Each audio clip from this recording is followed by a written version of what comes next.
Oh, fun day to be filling in here on Good Day, Utah. We have a special guest with us. How about this? Yeah, you know, we've got David Archuleta here with us in studio to talk about his new album, which actually drops tomorrow. Wow, and some new tour dates in Utah as well. I'm so excited to be here on the couch here with you. I'm a big fan since, what, 10 years ago when you kind of came on the stage. David, we do have security over here, so don't worry. We're going to be okay. I know they're like, slide in, no closer. He's like, 10 years. Can you believe that? Yeah. It's been 10 years since we met the first time. Yeah. And you met all of Utah and all of the world, really, for the first time. Yeah. It's been 10 years since American Idol, and it feels like another lifetime ago because so much has happened. I bet. Well, right here from Murray, I think that's such a great story that you grew up here in Utah. Yeah. And then your star has just really taken off. I remember rocking out to your song Imagine that was right in the top songs and being so proud that was a Utah kid out there making it big. Thank you. Yeah, it was really cool. What have been the big surprises for you over this period of time? Where, you know, you're coming off something really, really big, and then you get even bigger. You sell all these albums. You've sold so many albums.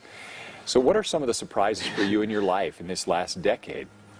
I think the biggest surprise for me is that people are still interested. I don't know, sometimes I try to be realistic about things, even when I was in high school, with American Idol and Crush and all that. I thought, well, people are just excited because I was on a popular TV show that a lot of people liked and watched. And I thought, well, okay, people will be done with me once this is done. And here, 10 years later, I'm just amazed that people are still interested in what I'm doing and invested and supporting what I work on. It's so humble. Well, because you never know, like things can, you know, just end. Sure. Well, did you think that people would lose interest if you went on a mission? Because you went a little bit later than some people do. You went at about almost 22, didn't you? I was 21, yeah. Yeah. So and you went down to Chile? Yeah. Wow. What made you decide to do that? And what was that for you in that decision? Oh, man, you're going to make me emotional. No, I loved my mission. It was a really hard time of life to make that decision because a lot of people had an opinion about what I was doing. A lot of people were watching me, so they felt like they could have a say in my life.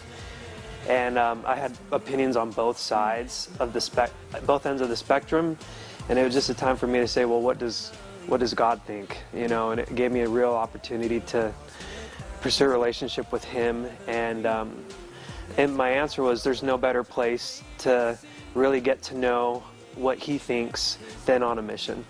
And so it was almost like it was selfish because I did it for myself. It's like I need this experience more than anything else or anyone else, because it was always like, well, where can you be of more use? In Chile or in your... I'm like, well, what about where can I be of most benefit for me? And the mission was that it changed my life. That's the double-edged sword, right? Service. Pretty amazing. Well, tell us about your new album. I'm excited to hear what's on this. Well, so it's a Christmas album. Okay. So it's called Winter in the Air, and I'm so excited. I've done a Christmas album before, Christmas from the Heart, but Christmas is my favorite. They're my favorite shows to do, and I was like, even when I was doing the first album, I knew I was going to make I was like, well, I need to make a second one because there's not enough room on just one album. So I've written a few more original songs, but still have classics like White Christmas and Mary Did You Know, Holly Jolly Christmas. Mary Did You Know? It's one of my favorite. I can't wait to put this in. You're already in our playlist regularly, so now we've got another one in the mix, thank right? you. Thank you. Really Are you going to cry, Amy? I don't know. There's no reason. There's no question why this guy is a big hit. He's got so a bunch of authentic. performances that we need to tell you about here as well. We'll tell you he's going to perform here in our studio in just a few minutes, but he's performing all over locally first. Yes. So starting December 3rd and then rounding out that tour December 21st. You can go to davidarchuleta.com to get some tickets. And so if you want to go, you can go. Yes. That's great. I love that you're making your way up through the state. That's wonderful. You've got fans all over. Yes. We want to hear you perform here in just a minute, so we're going to get to that. Yeah, it'll be my original Christmas song I'll be sharing. Excellent. Can't wait. Thanks so much. Good to see you again. Good to see you as well. Nice to meet you. Nice to meet you.